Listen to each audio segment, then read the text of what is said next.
अस्सलामु अलैकुम आदाब डियर स्टूडेंट्स। इस वक्त मैं क्लास 10th उर्दू पेपर जो कि पिछले साल का है उसको मैं यहाँ पर आपके सामने डिस्कस करने की कोशिश करूँगा। और ये जो क्वेश्चन पेपर है, इसी तरह का क्वेश्चन पेपर आपको इस साल भी मिलेगा, यही पैटर्न होगा, कोई चेंज नहीं होगी। ठीक है, तो किस तरह के क्वेश्चंस आते हैं सारा कुछ होगा और इसमें हम क्वेश्चन को सॉल्व भी करेंगे। ठीक है, तो उसके साथ साथ यही रिक्वेस्ट है कि आप इस वीडियो को ज़्यादा से ज़्यादा शेयर करें ताकि ज़्यादा बच्चों को इससे फ़ायदा मिले। ठीक है, बाकी स्टार्ट कर लेते हैं। यहाँ पर देखिए, ये है 2023 इसमें जेड सीरीज़ है ये। ठीक है, जेड सीरीज़ में क्या आया था सब कुछ हम यहाँ पर डिस्कस करेंगे। ठीक है, देखिए पहला क्वेश्चन जो वहाँ पर होगा आपके लिए वो होगा एक पैसेज। ठीक, ये पैसेज देखिए यहाँ पर क्या है। दर्ज झील इबारत को गौर से पढ़ने के बाद इसके आखिर पर दिए गए खाली जगहों को इसी से चुनकर मुनासिब अल्फाज से पुर कीजिए। ठीक है, ये पहला क्वेश्चन 5 मार्क्स का इसी तरह का होगा, आपको 5 मार्क्स का पहला क्वेश्चन, बहुत ही ईजी और आपको मज़ा आएगा और आपको इंशाल्लाह समझ भी इंशाल्लाह ज़रूर आएगा। ठीक है, देखो, इंग्लिस्तान को छोड़कर यूरोप के जिस मुल्क में भी हम जाएँ ज़ुबान का मसला पैदा हो जाता है। देखिए बहुत आसान है, हम डायरेक्ट क्वेश्चन पर आते हैं। ठीक है, यहाँ पर देखिए पहला क्वेश्चन मैं आपको समझाऊंगा कि किस तरह से आप पैसेज से ही क्वेश्चन इसका आंसर निकाल पाओगे। ठीक है, यहाँ पर देखिए पहला क्वेश्चन ये वाला। ठीक है, देखिए, अगर यूरोप के किसी भी मुल्क में जाएं तो डाइजेस्ट का मसला पैदा हो जाता है। देखो इसका आंसर आपको कैसे ढूंढना है। ठीक है, देखो, इंग्लिस्तान को छोड़कर यूरोप के जिस मुल्क में भी हम जाएं ज़ुबान का मसला पैदा हो जाता है, तो ज़ुबान। ठीक है, यहाँ पर आप आंसर लिखोगे उधर ज़ुबान। ठीक है, देखिए यहाँ पर हम ये अगर यूरोप के किसी भी मुल्क में जाएं तो ज़ुबान का मसला पैदा हो जाता है। ठीक है, हो गया एक। उसके बाद दूसरा यहाँ पर देखें, दूसरा क्वेश्चन है, हम तो अपना मंशा अंग्रेज़ी में डाइजेस्ट अदा कर सकते हैं। हम तो अपना मंशा, देखो आंसर इसका आपको यही देखना है कि हम तो अपना मंशा, देखो इसी को ढूंढना है, आपका आंसर वहाँ पर ही होगा। यहाँ पर देखिए, ये हम तो अपना मंशा अंग्रेज़ी में बखूबी अदा करते हैं, कर लेते हैं। देखो यहाँ पर आएगा बखूबी। ठीक है, देखो हम तो अपना मंशा अंग्रेज़ी में बखूबी अदा कर सकते हैं, बखूबी। ठीक है, उसके बाद तीसरा क्वेश्चन, इंग्लिस्तान वाले भी कभी कभी हमारी अंग्रेज़ी समझने से, देखो यहाँ पर इसका भी आंसर होगा। देखो ये यहाँ से देखिए, ये सच है कि कभी कभी इंग्लिस्तान वाले भी हमारी ज़बान समझने से कासिर, वहाँ पर कासिर आएगा। ठीक है, ये सारा इसी में होता है। उसके बाद यहाँ पर जो ये है ये आप खुद करोगे। ठीक है, उसके बाद अगला क्वेश्चन है और ये दूसरा क्वेश्चन होगा। ठीक है, इसके भी 5 मार्क्स आपको वहाँ पर मिलेंगे, हो गए 10। तो यहाँ तक तो आपको 10 मिलेंगे, बहुत ही आसान। ठीक है, देखिए स्टूडेंट्स, अब क्वेश्चन नंबर 2। ठीक है ना, क्वेश्चन नंबर 2 के भी 5 मार्क्स है। यहाँ तक तो हो गए आपको 10 मार्क्स। ठीक, पहले पैसेज के 5 मार्क्स, उसके बाद यहाँ पर दूसरा क्वेश्चन होता है शायरी में। ठीक है, शायरी के भी 5 मार्क्स, लेकिन इतना इजी आप अभी देखोगे। यहाँ पर देखो, अगर आपको ये उतना समझ भी नहीं आता तब भी आप करोगे। देखो कैसे, यहाँ देखो, अगर ये आपको पढ़ना भी नहीं आता है, ठीक है, फिर भी आपको इसके जवाबात आसानी से मिल पाएंगे इसी में से। देखिए क्वेश्चन फर्स्ट, देखो ये क्वेश्चन, देखो मैंने मत पढ़ा उतना, अभी देखो क्वेश्चन का आंसर किस तरह से मैं निकालने की कोशिश करूंगा। ठीक है, ये अगर आपको समझ भी नहीं आया ये शायरी में क्या असल है, ठीक है, ज़रा देखो, गुल को क्या देकर तालीम खामोशी दी है। ज़रा गुल कहाँ पर हम देखेंगे, उसका आंसर देखेंगे। यहाँ पर देखो, गुल को, देखो ये है ना, गुल को ज़बान, अभी देखो आंसर इसका आपको इंशाल्लाह सब आएगा। ये देखो इसका आंसर, ये ज़बान है ना, ये देखो ये इसका आंसर है। ज़रा सेकंड क्वेश्चन क्या है, नज़ारा शफ़क़ की खूबी किस में थी। देखो आपको क्या ढूंढना है, नज़ारा। मान लेते आपको कुछ नहीं समझ आया, देखो आप नज़ारा ये नज़ारा शफ़क़ की खूबी ज़वाल में थी, ये आंसर है ज़वाल। ज़रा देखो क्वेश्चन 2, नज़ारा शफ़क़ की खूबी किस में थी, देखो ज़वाल में थी, कितना आसान है।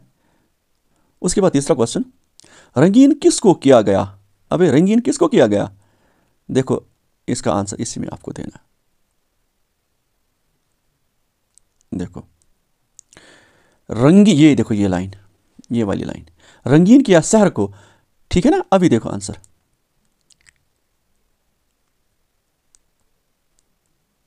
देखो रंगीन किसको किया गया, ये आंसर है सहर को।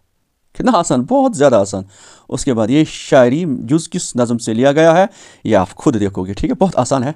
आप मुझे कमेंट बॉक्स में ज़रूर इसका जवाब देना। उसके बाद अगला क्वेश्चन, इस नज़म का शायर कौन है, ये भी आप मुझे कमेंट बॉक्स में ज़रूर इसका आंसर दोगे, ठीक है, ज़्यादा मुश्किल नहीं है। उसके बाद दिए गए इबारत को गौर से पढ़ने के बाद आखिर पर दिए गए सवालात के मुख्तसर जवाब दीजिए। अभी देखो ये तीसरा क्वेश्चन है। अब तक तो 2 क्वेश्चन हो गए 10 मार्क्स, तीसरा भी पैसेज टाइप है, इसके भी 5 मार्क्स हैं, ठीक है। अब इसको हम थोड़ा सा पढ़ेंगे। ये बिन बिनाता हुआ नन्हा सा परिंदा आपको बहुत सताता है, रात की नींद हराम कर दी है। मुसलमान, ईसाई, यहूदी सब बल इत्तेफाक इससे नाराज़ है। हर रोज़ इसके मुकाबले के लिए मुहिमें तैयार होती है। जंग के नक्शे बनाए जाते हैं, मगर मच्छरों के जनरल के सामने किसी की नहीं चलती। शिकस्त पर शिकस्त होती चली जाती है और मच्छरों का लश्कर चला आता है। और इतने बड़े डील डोल का इंसान ज़रा से बुंगे पर काबू नहीं पा सकता। तरह तरह के मसले भी बनाता है कि इनके मुँह से मच्छर भाग जाएं। अब क्वेश्चन फर्स्ट, किसने रात की नींद हराम कर दी? तो यहाँ पर सीधा मच्छर, ठीक है। क्यों? क्योंकि ये मच्छर के बारे में है कि नन्हा सा परिंदा, क्योंकि ये मच्छर ही है, ठीक है। ये तो इसका मेन पार्ट है मच्छर, ठीक है। उसके बाद इसका दूसरा क्वेश्चन है, ये नन्हा सा परिंदा क्या करता हुआ आता है? देखो इसका भी आंसर आपको मिलेगा इधर ही, बहुत आसान है। ये बुनबनाता हुआ करके आता है, जैसे कश्मीरी समझना वनन गूं करन कन इतने कन बुनबनाता हुआ आता है, ठीक है। उसके बाद यहाँ पर और एक क्वेश्चन है, ये तीसरा, ये नन्हा सा परिंदा क्या करता हुआ आता है? ये तो आपको अभी मैंने बताया। हर रोज़ इसके मुकाबले के लिए क्या किया जाता है? देखो इसका आंसर क्या किया जाता है, इसका भी आंसर आपको मिलेगा। ये हर रोज़ इसके मुकाबले के लिए नई मुहिमें तैयार हो जाती है, ये हर रोज़, ठीक है। इसका आंसर ये है। उसके बाद देखो सारे इसी में होते हैं। मच्छरों के जनरल के सामने आदमी को क्या मिलता है? शिकस्त पे शिकस्त। अभी ऊपर था, इतने बड़े डील डोल का इंसान किस पर काबू नहीं पा सकता? मच्छर पर, ठीक है। उसके बाद हो गए 15 मार्क्स। अब उसके बाद यहाँ पर ये क्वेश्चन नंबर 4 है, इसका आपके 3 मार्क्स होते हैं, 3 मार्क्स, ठीक है। ये आप खुद करोगे तज़कीर व तानीस, ठीक है। उसके बाद यहाँ पर देखो, अगर इसका बी पार्ट, इसके 2 हो गए 5, और इसका मतलब क्वेश्चन नंबर जो 4 है इसके भी 5 मार्क्स है। पार्ट 2 है, पहले पार्ट के 3, दूसरे के 2, ओवरऑल इसके भी 5 मार्क्स है। क्वेश्चन नंबर 4 के 5 मार्क्स, यहाँ तक आपको 20 मिलेंगे। और ये बहुत आसान है। देखो इसका बी पार्ट क्या है, अच्छा कलम है, ठीक है, या उलमा, अब ये प्लूरल। हमारे सरजमीन कश्मीर में इस वक्त बहुत सारे उलमा मौजूद है ना, आप कर सकते हो। उसके बाद क्वेश्चन नंबर 5, इसके भी 5 मार्क्स, 5 मार्क्स। यहाँ पर क्या होता है, दिए गए हरूफ में से सिर्फ 2 की तारीफ़ कीजिए और मिसालें भी दीजिए। हरूफ जार, मैंने गेस्ट पेपर में इसको एक्सप्लेन किया, हरूफ अज़ाफ़त या हरूफ अतफ़, इस तरह के बहुत सारे हरूफ वहाँ पर आपको मिलेंगे। आप सारे हरूफ उसको मतलब इनको प्रिपेयर करके जाइए, ठीक है। उसके बाद यहाँ पर और एक क्वेश्चन नंबर 6, इसके भी 5 पार्ट होते हैं, 5 मार्क्स, ठीक है। अब देखिए क्वेश्चन क्या है, हिदायत के मुताबिक जवाब लिखिए। मुनीब किताब पढ़ता है, मुनीब किताब पढ़ता है। देखो ये सारा मतलब मैंने गेस्ट पेपर में भी बहुत कुछ आपको सिखाया है। अगर आपको गेस्ट पेपर वो चाहिए तो उसकी लिंक इस वीडियो की डिस्क्रिप्शन में मौजूद है, ठीक है। अब यहाँ पर देखो, मुनीब किताब पढ़ता है। देखो मुनीब काम करता है, दैट मीन्स किताब पढ़ता है, ठीक है। मुनीब मीन्स सब्जेक्ट, इसको बोलते हैं फ़ाइल, सब्जेक्ट को फ़ाइल बोलते हैं। वो क्या करता है, पढ़ता है, तो उसको बोलेंगे मफ़ऊल, दैट इज़ ऑब्जेक्ट, ठीक है। अब यहाँ पर देखो, इस जुमले में लफ्ज़ किताब क्या है? मुनीब क्या करता है? मुनीब किताब पढ़ता है। तो यहाँ पर देखिए इसका मतलब है वो मफ़ऊल होगा जिस पर काम किया जाता हो, ठीक है। अगर मुनीब यहाँ पर होता तो आप लिखोगे फ़ाइल, ठीक है। यहाँ पर देखो, अली बड़ा है, अली बड़ा है, तो अली बड़ा है, अली में एक खूबी है, वो बड़ा है, ठीक है। अब ये सिफत, इसमें इस जुमले में बड़ा क्या है? सिफत, ठीक है ना। उसके बाद अगला, ये इमारत नई है, इस जुमले में नई क्या है? ये भी इसकी सिफत ही होगी। फिर यहाँ पर देखो, अशरफ दौड़ता है, इस जुमले में अशरफ क्या है? सब्जेक्ट, दैट मीन्स ये होगा फाइल। वो लड़का ज़हीन है, इस जुमले में लफ्ज़ ज़हीन क्या है? ज़हीन इसमें सिफत है, तो सिफत। उसके बाद 7वां क्वेश्चन आपको वहाँ पर मुहावरात, इनको हम कहेंगे। आसिफ, आफत का परकाला, आफत का परकाला हो गया चालाक। मेरा दोस्त आफत का परकाला है, वो बहुत ही ज़्यादा ज़हीन है, बस। आग बगोला होना, गुस्सा होना, ठीक है। इसी तरह से पाला पड़ना, ठीक है, सामने मतलब सामना करना, इसी तरह से आप लिख सकते हो यहाँ पर। उसके बाद अगला क्वेश्चन आता है इधर, क्वेश्चन नंबर 8, किसी एक जुमले की तरकीब नहवी कीजिए। देखिए, तरकीब नहवी सच्ची में मुझे नहीं आता है, ठीक है, आप देख सकते हो। उसके बाद क्वेश्चन 9वां क्वेश्चन 9 वहाँ पर इसी तरह का मिलेगा, इसके भी 5 मार्क्स होते हैं, ठीक है। अब क्वेश्चन नंबर 9 में आपको क्या मिलेगा, करना क्या होगा? देखो, इसमें ड्रामा जो है ना, बहुत ही ज़्यादा इंपॉर्टेंट है। दर्ज झेल असनाफ में से किसी एक असनफ पर नोट लिखिए। ड्रामा पर आपको नोट लिखना है। हर क्वेश्चन पेपर में मैंने ये ड्रामा जो है ना, ड्रामा देखा है, या गज़ल मैंने देखी, ड्रामा या गज़ल। अगर आप ड्रामा और गज़ल दो ही करोगे तो आप कर सकते हो। इसके भी 5 मार्क्स है, याद रखना। उसके बाद दर्ज झेल असबाक में से किसी एक का खुलासा कीजिए। शेर चौथे दरवेश की एक, इसकी अपनी तशरीह करनी है। क्वेश्चन नंबर 10, इसके 5 मार्क्स हैं। या हाली या इबरत, ठीक है, खुलासा करना है, ठीक है। उसके बाद 11वां क्वेश्चन, इसमें 6 मार्क्स हैं। कितने? 6। अच्छा, 11वां क्वेश्चन किस तरह का होता है? देखिए, दर्ज झेल अशार में से सिर्फ 3 अशार की तशरीह कीजिए और शायर का हवाला भी दीजिए।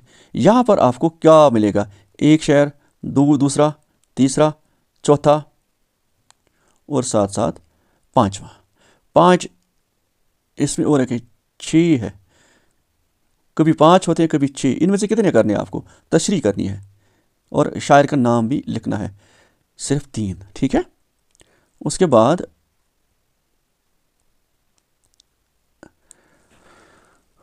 12वां, सिर्फ 2 सवाल के जवाब दिए। देखिए, अब यहाँ पर अब ये एक तो होगा जिस तरह से इंग्लिश में हम प्रोज पढ़ते हैं, उसमें क्वेश्चंस आते हैं। उसके बाद पोइट्री में इसी तरह से यहाँ पर ये देखो, ये ना, ये देखो आप, सिर्फ अब ये 12वां जो है, इसमें 5 मार्क्स है। ये देखो 5 मार्क्स। शायरी के अलावा कुछ क्वेश्चंस आते हैं, शायरी के बाद में आएंगे, अभी देखना।